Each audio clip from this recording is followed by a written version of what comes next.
Hi, I'm Abe Madcore, Executive Editor of Sports Business Journal and the Daily and the Global Daily. I'm Ross Nethery, Managing Editor of Sports Business Journal. You know, Ross, we're closing the books on 2012, and you and I are going to take a little bit of time to talk about some of the major stories that were in our pages, the Daily and the Global Daily, over the last 12 months. Really, a number of stories. First, the sale of the Dodgers. To me, I followed that story closely because it had just so much intrigue behind it. The sale price, the transaction for the real estate, now the huge value in their media rights. And we see them even this week with Major League Baseball free agency just being incredibly big spenders. And I think they're changing the face of baseball and professional sports in this transaction. I think you're right, and I think one of the interesting things to me is it just continues to show the value of sports to the marketplace. We always wonder, how high can sports rights go on TV? Well, they're going to continue to rise because it's one place you can count on people's eyeballs being. We're looking at these team values continue to go up, and it's because there's always going to be interest there. There's always going to be a focus on these sports teams. Owners can count on it. TV networks can count on it. Partners can count on it. And also one of the interesting things to me, as you mentioned, the free agency market and what the Dodgers have done. Are they now going to turn into the Yankees, with the Yankees retrenching a little bit? Are the Dodgers going to be the new team that everyone looks at and is just amazed at how much money is being spent there and how they might force changes among not only their competitors in MLB, but how it's going to change the rest of the sports landscape? That's a story that everyone here want to continue to watch, how much money they continue to spend. Second story, we're in late December, Ross. Who thought, many people probably did, that the NHL lockout would still be going on? I know many also thought they would find a way to settle this so they start their season by January 1st.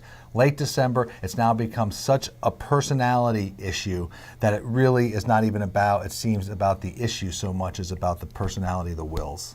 I don't know. I think there is a big personality issue, but Gary Bettman is getting a lot of heat for this being the third or fourth big labor issue in his 20 years now as commissioner.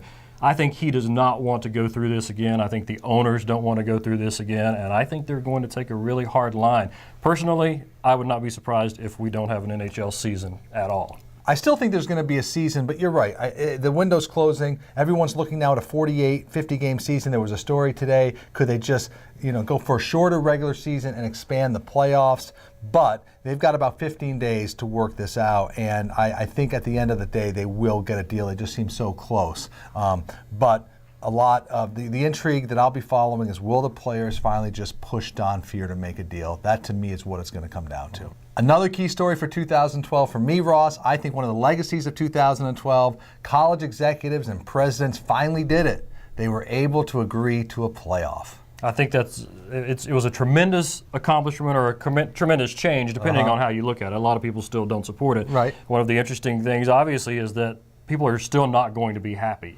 I think it still has to expand at some point to 8 games or 16 games, and the college presidents and commissioners at our recent Intercollegiate Athletics Forum said the same thing. People are not going to be happy. They expect to hear screams from fans of teams who were left out almost immediately, even after this start. They were talking about team number 5 in this 4-team playoff is just going to be so upset that it could draw them into expanding this. But at least for the first couple years, we know we're going to have a 4-team playoff with semifinals on, I believe, New Year's Eve and New Year's Day, and then the championship the week after. ESPN has already committed more than $5 billion over the 12 years to carry this. And you just look at the money and the revenue behind this as how that drove this type of agreement. I think it's going to be very exciting, and I think that New Year's Day next week game is going to be a lot of fun. I think it's going to be exciting too. The next interesting question though is, who is on this committee and how are the teams going to be chosen? That could set them up for great success or for more